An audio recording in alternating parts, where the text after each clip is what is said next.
பா என்ற எழுத்து பரவுதல் அல்லது பெருகுதல் என்று ஒரு பொருள் இருக்கு.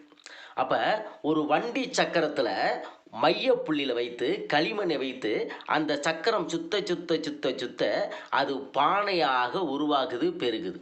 அதே போல பாவை, பாவை அப்படின்னா ஒரு பெண். அந்த பாவையினால் ஒரு குடும்பமே உருவாகுது, ஒரு சமூகமே உருவாகுது. அதே போல பாதம், மனிதனுடைய பாதம் பட்ட இடமெல்லாம் அது அடிகளாக பெருகி கொண்டே போகும். அதனால தான் பாதம் அப்படின்னு பேர் வச்சான். அதே போல பார்த்தீங்கன்னா பார்வை, சின்ன ஒரு புள்ளி, மைய புள்ளி, அந்த கண்ணிலிருந்து அந்த காட்சி விரிவடைந்து போய்க்கிட்டே இருக்கும். அதனால தான் பார்வை அப்படின்னு பேர் வச்சான். அதே போல ஒரு மனிதனும் இன்னொரு மனிதனும் பற்று வைப்பதுக்கு பேர் பாசம் என்று பெயர் வைத்தான். அதே போல நம்முடைய கருத்தை மற்றவர்களுக்கு போய் சேர பாடல் என்று அதற்கு பெயர் வைத்தான். இப்படி ஒற்றை எழுத்துள்ள அந்த பா என்கின்ற எழுத்துக்கு எவ்வளவு சிறப்புகள் இருக்கு பார்த்தீங்களா?